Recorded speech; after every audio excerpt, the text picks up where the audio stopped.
नमस्कार। आज की ताज़ा खबरों के इस विश्लेषण में आपका स्वागत है। हमारे पास है 22 सितंबर 2025 का टर्बो टाइम्स प्लस। जी हाँ।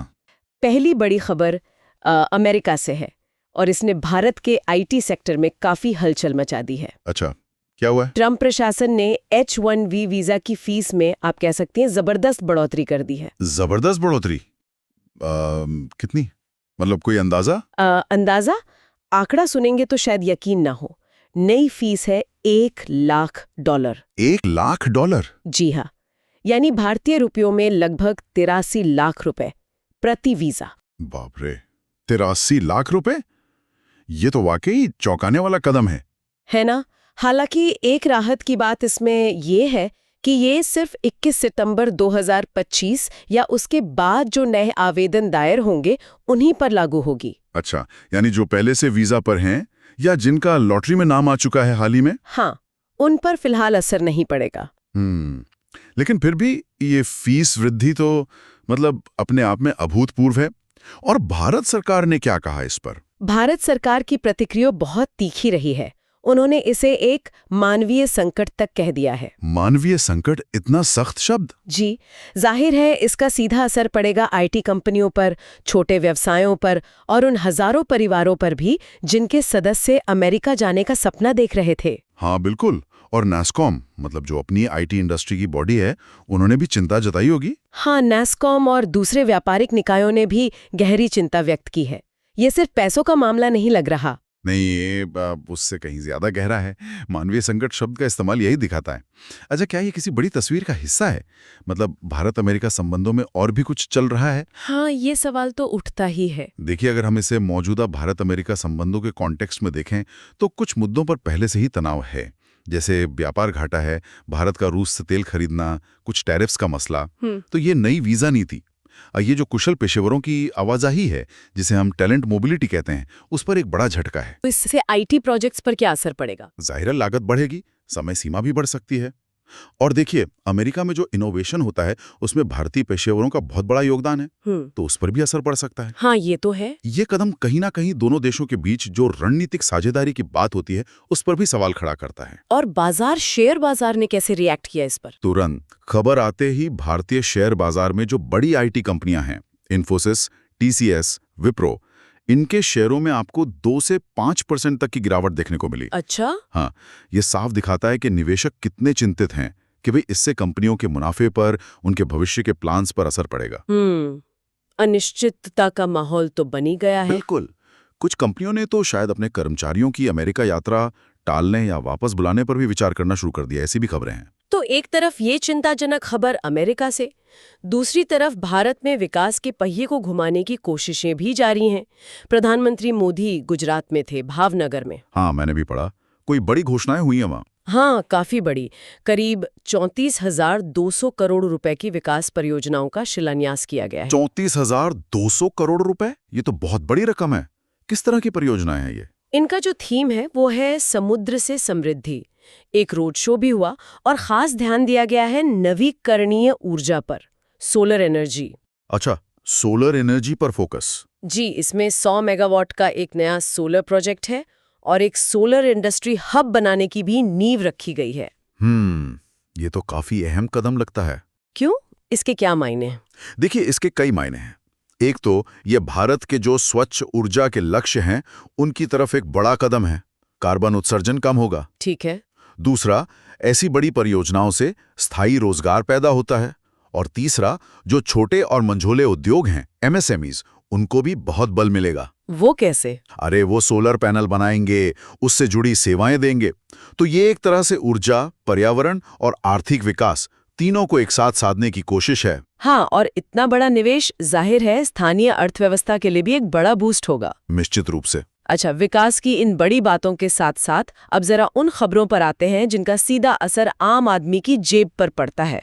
अमूल ने एक अच्छी पहल की है। अमूल क्या किया? जीएसटी दर में जो कटौती हुई थी उसका फायदा ग्राहकों तक पहुंचाया है। घी समेत करीब 700 प्रोडक्ट्स के दाम कम किए हैं। अरे वाह, ये तो बहुत अच्छी खबर है उपभोक्ताओं के लिए। घी जैसे रोजमर्रा की चीज पर कितना फर्क पड़ा है? एक्ट घी का दाम 400 रुपए प्रति लीटर तक कम हुआ है। 400 रुपए तक? ये तो वाकई मायने रखता है। चलिए, ये अच्छी बात है कि कंपनियां टैक्स कटौती का लाभ आगे बढ़ा रही हैं। हाँ, ये तो अच्छी खबर है। लेकिन एक दूसरी खबर किसानों के लिए चिंता बढ़ाने वाली है, आंध्र प्रदेश से। आंध्र प्रदेश, क्या हुआ वहाँ? वहाँ भारी बारिश की वजह से प्याज की फसल लगभग तबाह हो गई है। किसानों को बहुत नुकसान हुआ है। ओह, ये तो बहुत बुरा हुआ। बेचारे किसान, मौसम की मार उन पर सबसे ज्यादा पड़ती है। हाँ, ये कृषि क्षेत्र की कड़वी सच्चाई है। तो क्या सरकार कुछ मदद कर रही है? हाँ, आंध्र प्रदेश सरकार ने प्रभावित किसानों को 50,000 रुपए प्रति हेक्टेयर की वित्तीय सहायता देने की घोषणा की है। चलिए, कुछ राहत तो मिलेगी। उम्मीद है ये मदद जल्दी पहुंचे उन तक। जी, चलिए, इन चिंताओं से थोड़ा हटकर अब आसमान की तरफ देखते हैं। 21 सितंबर को इस साल का आखिरी सूर्य ग्रहण भी था। हाँ, मैंने भी सुना था। एक खगोलीय घटना।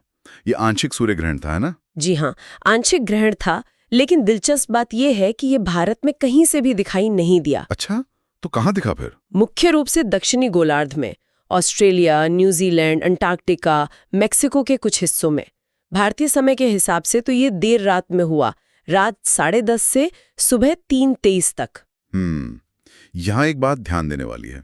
भले ही ग्रहण भारत में दिखा नहीं, लेकिन फिर भी इससे जुड़े जो धार्मिक पहलू हैं, जैसे सूतक काल वगैरह, हाँ, उस पे चर्चा खूब हुई। हाँ, लोग पूछ रहे थे, जानकारी मांग रहे थे। ये अक्सर होता है, ग्रहण दिखे ना दिखे, मान्यताएं तो रहती हैं। बिल्कुल। और दूसरी तरफ वैज्ञानिक समुदाय ने भी इस मौके पर ग्रहण देखने के सुरक्षित तरीकों के बारे में बताया। हाँ, भले ही इस बार वो भारत के लिए लागू नहीं था। हाँ, लेकिन ये विज्ञान और जो हमारी गहरी सांस्कृतिक मान्यताएं हैं, उनके बीच का संवाद दिखाता है। कभी कभी साथ चलते हैं, कभी विरोधाभास दिखता है। ये वाकई दिलचस्प पहलू है। और अगर हम अपने पड़ोस की बात करें तो कश्मीर में नियंत्रण रेखा मतलब LOC पर भी तनाव है। LOC पर क्या हुआ? कुपवाड़ा सेक्टर में भारत और पाकिस्तानी सेना के बीच रात भर गोलीबारी की खबर है। ओह, LOC पे गोलीबारी तो बहुत चिंता की बात है। ये सीज फायर का उल्लंघन है। हाँ, इससे तनाव बढ़ता है और जो लोग वहां रहते हैं उनके लिए भी खतरा है। और ये शांति की कोशिशों को भी झटका देता है। बिल्कुल। सोने की कीमतों में कुछ हलचल है? हाँ, बिल्कुल। सोना एक बार फिर चमका है, डॉलर थोड़ा कमजोर हुआ और ये जो भू राजनीतिक जोखिम बढ़ रहे हैं, तो सोना महंगा हो गया। हाँ, करीब 3% का उछाल आया है। दाम पहुंच गया है 60,000 रुपए प्रति 10 ग्राम के स्तर पर। 60,000 रुपए? जी, ये वही सेफ हेवन वाली बात है। जब निवेशकों को लगता है कि बाजार में या दुनिया में अस्थिरता है, जोखिम ज्यादा है, तो वो सोने जैसी सुरक्षित मानी जाने वाली चीज में पैसा लगाते हैं। तो सोने की बढ़ती कीमत एक तरह से वैश्विक अनिश्चितता का संकेत है। हाँ, एक साफ संकेत है, मौजूदा आर्थिक और राजनीतिक अनिश्चितता का। अच्छा, अर्थव्यवस्था के साथ साथ डिजिटल दुनिया में भी भारत में एक बड़ा बदलाव हुआ है। डिजिटल दुनिया, क्या हुआ है? सरकार ने वो जो नया डेटा प्रोटेक्शन एक्ट था, DPDP एक्ट, उसे लागू कर दिया है। अच्छा, DPDP एक्ट लागू हो गया। ये तो बहुत बड़ा कदम है भारत के डिजिटल भविष्य के लिए। हाँ, इसका इंतजार काफी समय से था।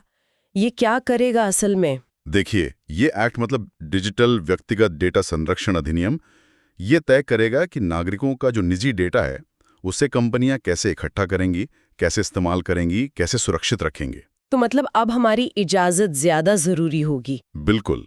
इसका एक मुख्य सिद्धांत है स्पष्ट और सूचित सहमति। मतलब आपसे पूछकर ही आपका डेटा लिया और इस्तेमाल किया जाएगा, ज्यादातर मामलों में। और अगर डेटा लीक होता है या नियमों का उल्लंघन होता है तो कंपनियों पर भारी जुर्माना लग सकता है। ये भारत में डेटा गोपनीयता के एक नए युग की शुरुआत है। इसका असर तो लगभग हर उस कंपनी पर पड़ेगा जो ऑनलाइन काम करती है। निश्चित रूप से। और हम सबको मतलब यूजर्स को भी अपने अधिकारों के बारे में जागरूक होना पड़ेगा। हाँ, ये जरूरी है। अच्छा, डिजिटल दुनिया से ही जुड़ी एक और खबर गूगल से है। गूगल? हाँ, वो अपनी डिस्कवर फीचर में कुछ बदल रहा है। 28 सितंबर से गूगल डिस्कवर फीड में सोशल मीडिया वाली शॉर्ट वीडियो यानी रील्स भी दिखेंगी।